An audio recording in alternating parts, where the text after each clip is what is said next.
ரதியக்கா அடுப்படியில் காய் வாங்கிட்டு வந்தோன்னா அக்கா என்ன பண்ணுவேன், கேரட்டை ஒரு சின்ன டிப்ஸு தான் இந்த இருக்குல்லப்பா, இந்த கேரட்டை வந்து இந்த முனையை லைட்டாக கட் பண்ணணும், இங்கே பேக் சைடும் லைட்டாக கட் பண்ணிவிட்டு கவரில் போட்டு வச்சா கேரட் அப்படியே இருக்கும். இப்போ அக்கா கட் பண்ணிவிட்டு காமிக்கும். கட் பண்ண கேரட்டை காமிக்கிற பாருங்க. இந்த பக்கமும் கட் பண்ணிடுங்க, இந்த பக்கமும் கட் பண்ணிடணும்.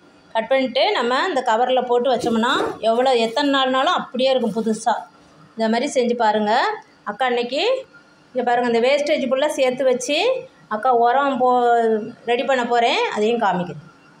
வெஜ் வேஸ்டேஜ்லாம் ஒரு தொட்டியில் அக்கா போட்டு வச்சுருக்க பாருங்க. ஏற்கனவே எல்லாம் வெங்காயம் தக்காளி எல்லாத்தையும் போடலாம். இப்போ இதையும் போட்டுருவோம். நம்ம இன்றைக்கி கட் பண்ணத காயையும் கழிவையும் போட்டுருதோம். போட்டு அதுக்கு மேலே அக்கா உரம் இப்படி தான் ரெடி பண்ணுவேன். இந்த பாருங்கள், அந்த மண் ஃபுல்லாக அது மேலே போட்டுருவேன். போட்டு நம்மளுக்கு அதனுடைய அது உரம் மக்கும்போது இந்த புழு இதெல்லாம் அது நல்லா அந்த மண் புழு எல்லாம் உற்பத்தி ஆகும். அது வந்து நம்மளுக்கு வெளியே வராமல் இருக்கிறதுக்காக இந்த மண்ணை போட்டு அப்படியே மூடிடணும். இப்போ இந்த உரம் ரெடி பண்ணுற டஸ்ட்பின் வந்து இது டஸ்ட்பின் தான் அக்காவுக்கு உடஞ்சது. இது வந்து கீழே ஓட்டெல்லாம் இருக்கக்கூடாது, ஹோல்ஸ்லாம் இருக்கக்கூடாது, தண்ணி வெளியேற மாதிரிலாம் இருக்கக்கூடாது. அப்போ உரம் ஆகாது. இதுக்கு மேலே எல்லாம் போட்டு அந்த நம்ம போட்ட வேஸ்டேஜ் அப்படி மறையிற மாதிரி செம்மண் போட்டு வச்சிடணும். மண்ணை போட்டு வச்சுட்டு அப்புறமா அக்கா என்ன பண்ணுவேன், இப்படி மூடி வச்சுருவேன்.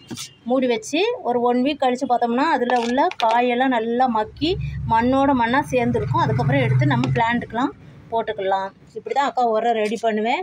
பண்ணதில் சும்மா சின்னதாக வச்ச ஒரு மருதாணி குச்சி தான் இவ்வளோ வளர்த்தியாக வளர்ந்துருக்கு. சும்மா சின்னதாக ஒரு குட்டியாக ஒரு மருதாணி குச்சி கொண்டு வந்து வச்சேன்.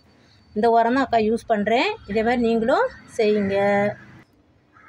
எல்லா பிளான்ட்டுக்கும் அக்கா இந்த உரம் தான் வைப்பேன். 1 மந்த்துக்கு 1 டைமு நம்ம அந்த உரம் ரெடி பண்ணி வச்சுருக்கோம்ல, அதை எடுத்து இதுக்கு அடியில் அப்படி வச்சிடணும்.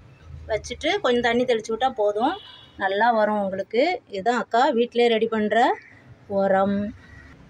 காஞ்ச மண் ஈர மண் எது வேணாலும் போடலாம். செம்மண் தான் போடணும், வேறு எந்த மண்ணும் போடக்கூடாது. ஆற்று மண்ணெல்லாம் போடக்கூடாதுப்பா, செம்மண் தான் போடணும்.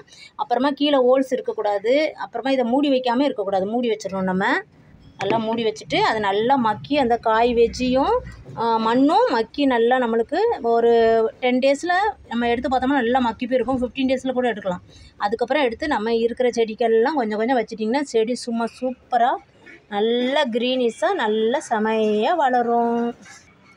செம்மண் வந்து நம்மளுக்கு நர்சரி இந்த கார்டன் நர்சரி வச்சுருக்க இடத்துல போய் கேட்டோம்னா மூட்டை கணக்கில் கொடுக்குறாங்க. அக்கா அப்படி தான் வாங்கி வச்சுக்கிறேன். நீங்களும் அப்படி வாங்கி வச்சுட்டு வீட்டில் உள்ள காய் எல்லா காயும் வெங்காயம் தக்காளி வேஸ்ட் பண்ணாமல் எல்லா வேஸ்டேஜும் கொண்டு வந்து போட்டு இந்த மாதிரி மண் மேலே போட்டு அப்படி மூடி வச்சிட்டிங்கன்னா உங்களுக்கு உரம் ரெடி ஆயிரும். அது நல்லா சத்துள்ள உரம். நம்ம வீட்டிலே ரெடி பண்ணுறது ரொம்ப ரொம்ப ரொம்ப செடிக்கும் பிளான்ட்டுக்கும் நல்ல ஹெல்த்தி. குழந்தைய வளர்க்குற மாதிரி தான் அதுவும். நம்ம இப்படி செஞ்சு வளர்த்தோம்னா நம்மளுக்கு ரொம்ப ரொம்ப ரொம்ப யூஸ்ஃபுல்லாக இருக்கும். செடியும் குழந்த வளர்ப்பு மாதிரி தான். இதையும் இதே மாதிரி வேஸ்டேஜ் எல்லாம் ஃபாலோ பண்ணி வளர்த்த செடி தான் எப்படி வளர்ந்துருக்கு பாருங்கள். இந்த மருதாணியே நீட்டாக இலை அப்படி நீட்டாக பெருசு பெருசாக இருக்குப்பா. இதில் அவ்வளோ சத்து இருக்குது. நம்ம அந்த காய் வேஸ்டேஜ் போடுறதுனால இது செஞ்சு பாருங்கள். இந்த வேஸ்டேஜெலாம் உரமாக்கி போட்டுட்டு அக்கா கமெண்டில் சொல்லுங்கள் எப்படி இருந்துச்சு சொல்லி. உங்களுக்கும் நல்லபடியாக செடி க்ரீனிஷாக கட கடன்னு வளரும். தேங்க்யூ.